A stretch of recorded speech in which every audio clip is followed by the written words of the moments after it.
Hi, everyone.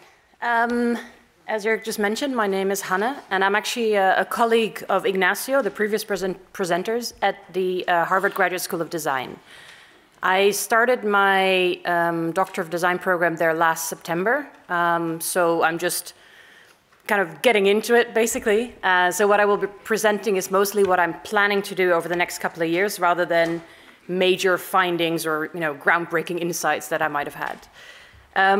At Harvard, my research focuses on the disproportionate impact of climate change, and particularly flood risk, on vulnerable communities.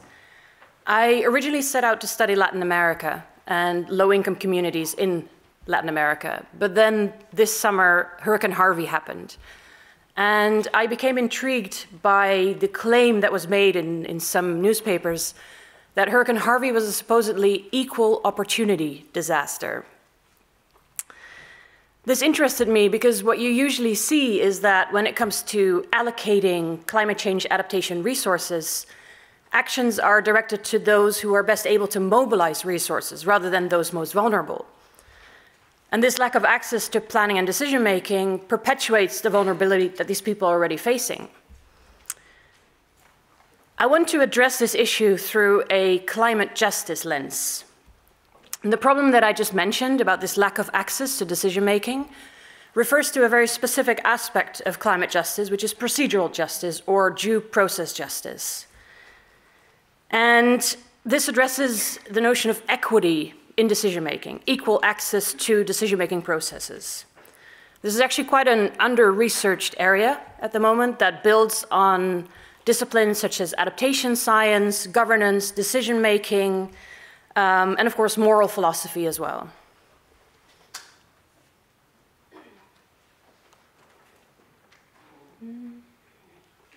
There we go. So Hurricane Harvey, which struck the US at the end of August of this year, is the most extreme rain event in US history. 70 people were killed, and the estimated damage is over $150 billion.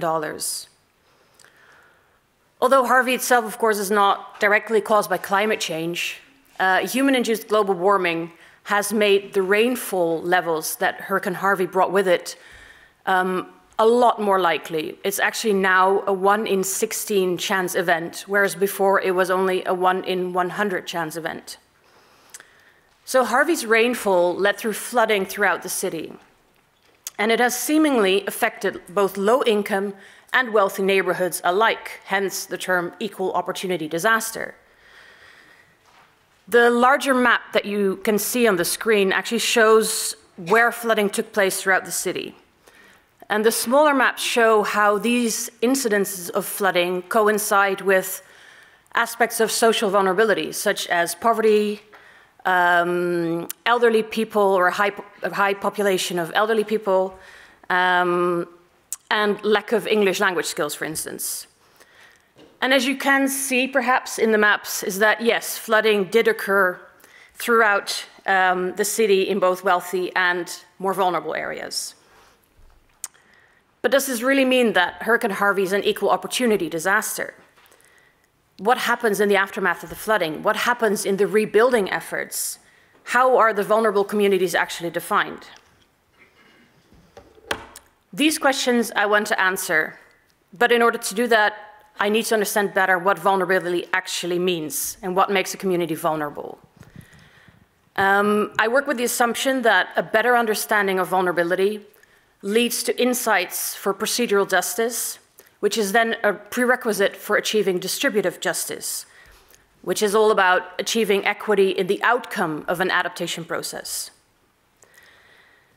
I want to focus on two aspects of vulnerability: recognition and representation, which is about understanding who is actually vulnerable and what are their needs, and how are they then meaningfully included in the decision-making process. And I believe a better understanding of this vulnerability, procedural and distributive justice, will help us get on track to achieving climate justice. Thank you.